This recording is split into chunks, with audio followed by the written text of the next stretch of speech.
Thank you. A national pulmonary arterial hypertension walk is happening in Anderson next Saturday, and it's a really good platform for awareness. We've got Dr. Abhijit Raval and Kelly Dixon here from AnMed Health. Welcome to you both. Good to see you. Good to see you. Good morning. As a lung specialist, I know that you deal with asthma and COPD, lung cancer, and then this pulmonary arterial hypertension. A lot of people might not understand what it is. What can you teach us? No, I think that's a great question. So, as you said, COPD, asthma are pretty common diseases, right? Pulmonary arterial hypertension is a pretty rare disease, as a matter of fact. But as a hypertension stands, as most of the people will understand, it's increase in the pressure. So as you can see on this particular model over here, you have a normal artery which is widely open and has an absolute patent blood flow.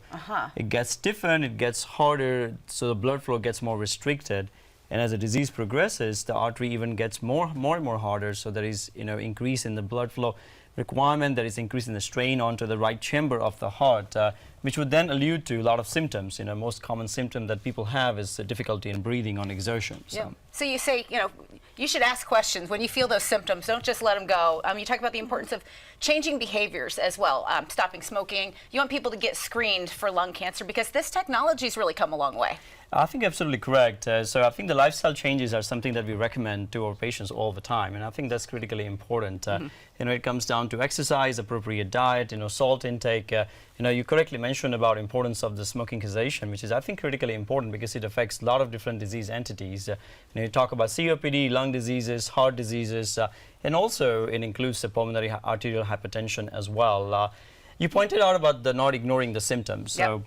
And we'll jump into a few of those symptoms, but with Kelly, next Saturday's walk is one of 10 being planned by the Pulmonary Hypertension Association, and it started in memory of a former patient in Anderson, right? Yes, Tina Lissenby. She was our pulmonary hypertension support group founder, and she was a former patient. And when she passed away, her family and friends raised money to benefit the patients in our area. And so Dr. Ravel and I, that was our impetus to start the walk. How special that it's in her honor, and anyone who raises $50 gets the walk t-shirt, and there's also this grand prize for the person who wins the most money. How'd you get those, by the way?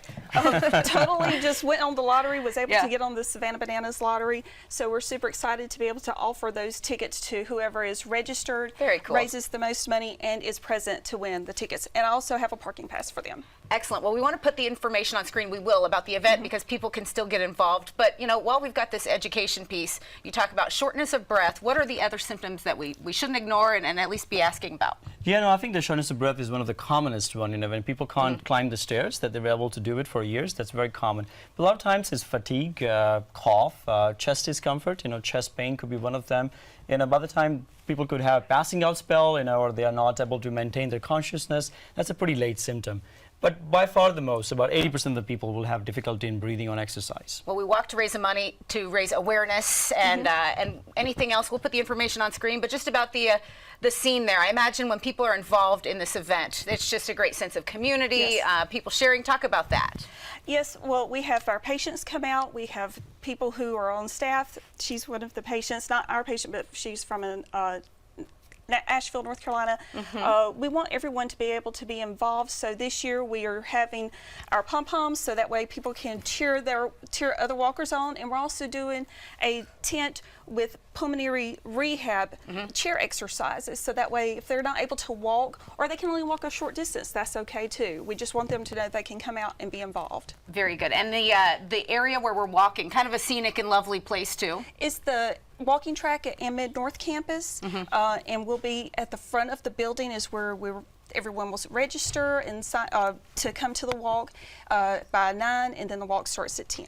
Okay, so there'll be a lot of this happening. That's right. That's right. And the idea is that this is a lesser known.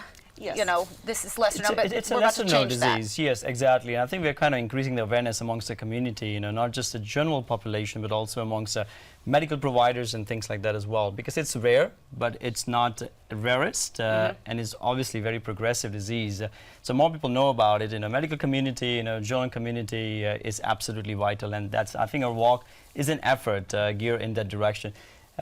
Interesting enough, it's a 1-mile track, pretty hilly. but people are pretty excited to walk there. I bet. So, It's a victory to be able to do that. Indeed, Yes. indeed. All right, well, we love all this info. Thank you so much for filling Thank us you. in, and plenty of time to get involved with the walk. The National Pulmonary Arterial Hypertension Walk is happening at the AnMed North Campus walking track. It's 2000 East Greenville Street in Anderson, happening Saturday, April 26th from 9 a.m. until noon. Sponsorships are still available, and you can still register until Friday the 25th at 5 p.m.